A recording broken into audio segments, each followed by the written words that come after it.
If you're scrolling through endless espresso machine listings, you're probably wondering whether you'll end up spending a lot of money on something that just sits on the counter gathering dust.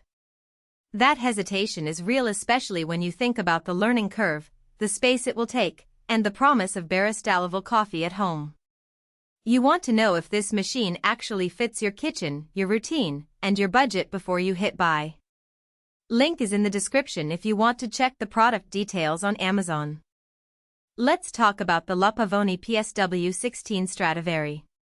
It's not a plug-and-play, one-touch gadget. It's a lever-style espresso maker that leans into the classic Italian tradition of Hansen brewing. That means the first thing you'll notice is the presence of a solid brass boiler that's triple chrome-plated. Brass holds heat well, so once it's up to temperature it stays steady, which is why the 38-ounce boiler can reliably pull 16 2-ounce espresso shots before you have to wait for a refill. If you're the kind of person who entertains on weekends, that capacity is a genuine advantage. You can keep a small gathering supplied with espresso without constantly refilling the water tank. The dual frothing system is another practical point. There are two separate steam wands, each with its own valve, so you can froth milk for cappuccinos while pulling an espresso shot on the other side. In a real-world scenario, imagine a brunch with friends. One person pulls a shot, the other is busy steaming milk for a latte, and the third is refilling the water jug. The machine lets those tasks happen simultaneously, which cuts down on the usual bottleneck you see with single wand units. Now, who should actually consider this model? If you already have a habit of making espresso daily, enjoy the ritual of pulling a lever, and have a countertop that can accommodate a fairly hefty appliance, the PSW 16 could be a satisfying addition. It shines for small households that love to host, or for a home office where the team enjoys a mid-morning espresso boost. The wood handle accents also give it a retro-modern look that can become a focal point in a well-designed kitchen, so design-conscious buyers will appreciate the aesthetic as much as the function. On the flip side, there are clear reasons to skip it. First, the learning curve is not trivial.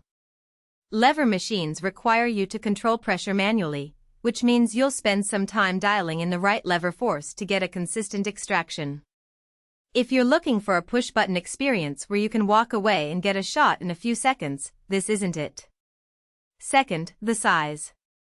The 38-ounce boiler and the dual steam wands make the footprint larger than most compact pod machines. If you live in a studio apartment or have a tiny kitchen nook, you'll need to measure carefully before you decide. Third, maintenance. Brass boilers are durable, but they do need regular descaling, and the dual frothing system means more tubing to clean. If you're not willing to devote a few minutes each week to cleaning, you might find the upkeep more hassle than it's worth. Let's dig into some everyday strengths that become evident after you've used the machine for a week or two. The first is temperature stability. Because the boiler is brass and triple chrome-plated, it doesn't fluctuate as quickly as aluminum or plastic boilers you see on cheaper machines. That translates into espresso that maintains a consistent flavor profile shot after shot, which is something seasoned coffee lovers notice. The second strength is the ability to produce a decent amount of steam for milk frothing. The dual system means you can achieve a microfoam texture for latte art without having to wait for the single wand to recover. In practice, that means less time juggling between espresso extraction and steam, which is a real time saver during busy mornings. Weaknesses that become apparent are mostly about ergonomics and control.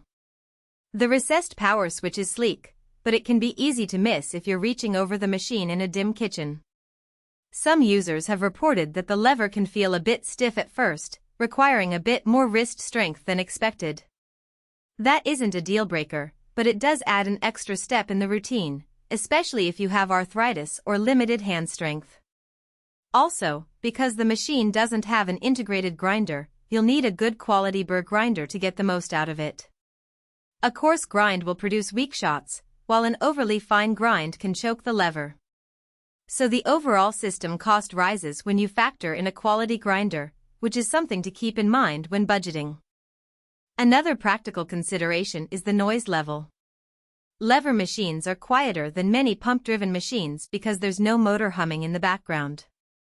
However, you will hear the hiss of steam when you're frothing, and the sound of the lever moving can be louder than you expect if you have an open-plan living area. If you value a near-silent kitchen, that's something to weigh. From a value for